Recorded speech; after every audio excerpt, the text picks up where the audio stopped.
Shield Protocol Analysis Report. 200-passage corpus expansion.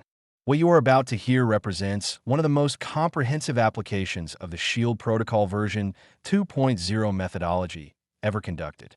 We analyzed 200 unique biblical passages using the non-random index scoring system, and the results confirm what many have suspected but few have documented with empirical precision. The biblical text contains an embedded structural architecture that points consistently toward a single unified theme: the restoration of dominion through the Melchizedek priesthood order. Let me begin with the numbers, because the numbers tell a story that demands attention. Of the 200 passages analyzed, 181 achieved maximum classification. That represents 90.5% of the entire corpus. The average non-random index score across all passages was 11.48, with the highest scoring passages reaching 17. To put this in perspective, our previous analysis of 24 passages yielded an average score of 5.75, with a maximum of 9. The expanded corpus didn't dilute the findings. It amplified them. The probability of this convergence occurring by random chance approaches 0. We are not looking at coincidental word clusters or selective proof texting. We are witnessing the mathematical fingerprint of intentional design. Let me explain the methodology before we examine the findings. The non-random index formula consists of 5 components. F represents the number of thematic families present in a passage, drawn from a 13-family taxonomy. C represents confirmation bonuses awarded when families appear in mutually reinforcing pairs. K represents cross-link bonuses when 3 or more families form coherent patterns. S represents sequence bonuses tied to the 4-stage restoration framework. And N represents numerical convergence when specific numbers carry thematic weight. The 13 families in our taxonomy are identity, inheritance, warfare, judgment, priesthood, covenant, redemption, apostasy, darkness and light, reign, wisdom, fear, and grace. Each passage was scanned for keywords and phrases that indicate the presence of these families, then scored according to the formula. Now, let us examine the family distribution across all 200 passages. Identity appeared in 183 passages, representing 91.5% of the corpus. This establishes identity as the foundational thread running through Scripture. Who you are precedes what you inherit and how you reign. Reign appeared in 149 passages, 74.5%. Inheritance appeared in 137 passages, 68.5%. Together with identity, these 3 families form what we call the Dominion Trinity, the core structural pattern embedded throughout biblical narrative. Darkness and light appeared in 141 passages at 70.5%. Warfare appeared in 125 passages at 62.5%. Priesthood and apostasy each appeared in 101 passages, 50.5%. Judgment appeared in 99 passages. Redemption and wisdom each appeared in 88 passages. Covenant appeared in 86 passages. Grace appeared in 76 passages. And fear appeared in 51 passages. The co-occurrence patterns reveal even deeper structural connections. Identity plus reign appeared together in 139 passages, 69.5%. Identity plus inheritance appeared in 126 passages, 63%. Reign plus inheritance appeared in 106 passages, 53%. When we look for the complete Dominion Trinity, identity plus inheritance plus reign, we find it in 99 passages, 49.5% of the corpus. When we add priesthood as the 4th pillar, 57 passages, 28.5%, contain all 4 core families. This is not random distribution. This is architectural design. Let me now describe the top scoring passages to illustrate what maximum classification looks like in practice. 3 passages achieve the highest score of 17. The first comes from the Psalms, beginning with the words, "Your testimonies are faithful. Holiness is befitting your temple, O YHWH, for the length of days." This passage contains 11 thematic families, receives full confirmation bonuses, achieves crosslink status, and carries sequence markers pointing to stage for restoration. 11 families in a single passage. Priesthood, reign, identity, inheritance, covenant, judgment, redemption, apostasy, darkness and light, warfare, and wisdom, all woven together in one textual unit. The second passage, scoring 17, comes from Jeremiah, describing the prophet weeping night and day because the virgin daughter of his people is broken with a great breach. This passage likewise contains 10 families with full confirmation and sequence bonuses. The third passage, scoring 17, comes from Proverbs, declaring that the hand of the diligent will have dominion, but the lax will be under forced labor. Here we see the dominion trinity explicitly stated, the diligent having dominion, while 11 thematic families converge around this declaration. 15 additional passages scored between 15 and 16, demonstrating consistent high-density family convergence throughout Scripture. Now, we must address the stage 12 markers, building on our previous analysis of 2 Samuel chapter 13, verse 5. In that passage, Jonadab instructs Amnon to take to his bed and feign himself sick, then wait for his father to come, and only then issue the invitation for Tamar to enter. This sequence reveals a positioning pattern that operates throughout Scripture.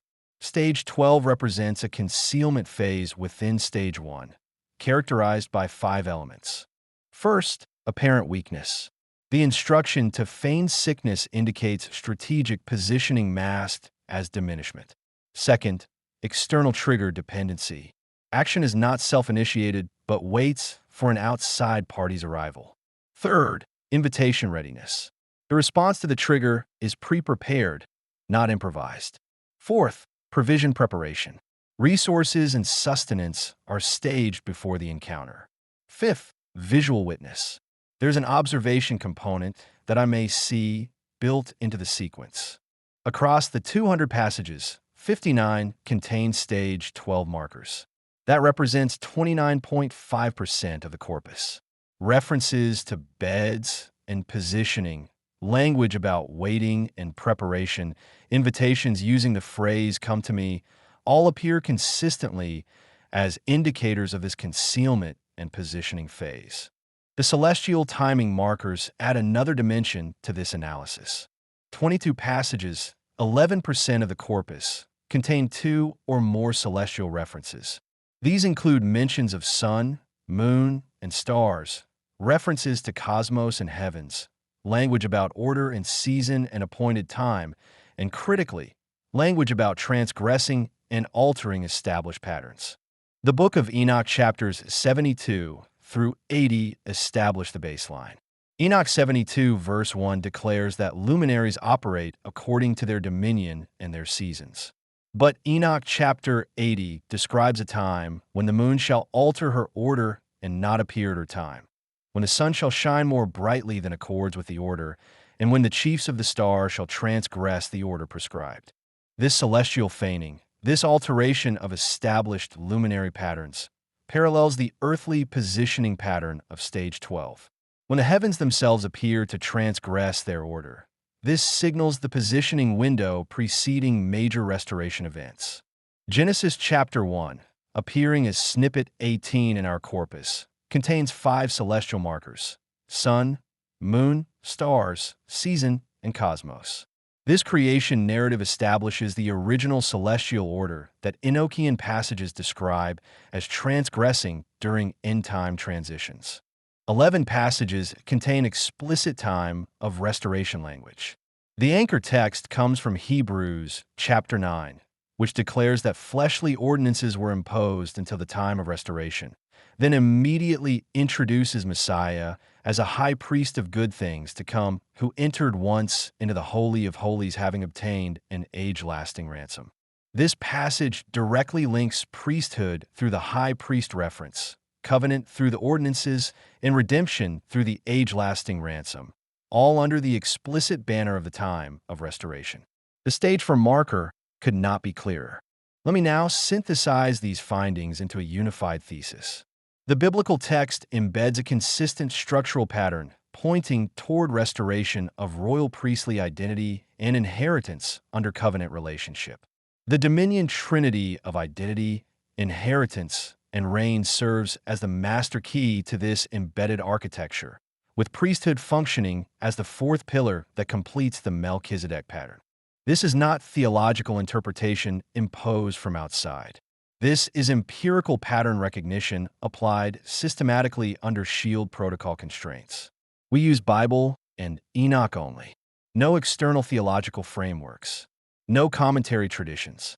No denominational lenses. Just the text and a rigorous methodology. And the text spoke with mathematical clarity. 91.5% identity presence. 74.5% reign presence. 68.5% inheritance presence. 50.5% priesthood presence. 90.5% maximum classification rate. The Melchizedek priesthood order emerges as the unifying thread. Melchizedek, king of Salem, priest of the Most High, appearing in Genesis 14 with bread and wine. The oath of Psalm 110 declaring a priest forever after the order of Melchizedek. The exposition of Hebrews 7 describing one without father, without mother, without descent, having neither beginning of days nor end of life, made like unto the Son of Elohim, abiding a priest continually, royal and priestly, identity and inheritance and reign and priesthood. The Dominion Trinity extended to its full four-pillar expression. The Stage 12 positioning pattern operates within this framework as the concealment phase preceding revelation. Apparent weakness masking strategic placement. External triggers initiating pre-prepared responses. Provision staged before encounter. Observation components built into the sequence. And the celestial markers point to timing. When luminaries alter their order. When a moon does not appear at her time. When stars transgress their prescribed patterns. These astronomical signs correlate with earthly positioning windows. Comparing this 200-passage analysis with our previous 24-passage study reveals consistent amplification rather than dilution. Average non-random index doubled from 5.75 to 11.48. Maximum scores increased from 9 to 17. The maximum classification rate surged from 25% to 90.5%. The expanded corpus validated and strengthened every finding from a smaller sample. This is what embedded design looks like when you have the methodology to detect it. The implications extend beyond academic interest. If the biblical text contains this level of structural intentionality, then our reading strategies must adapt accordingly.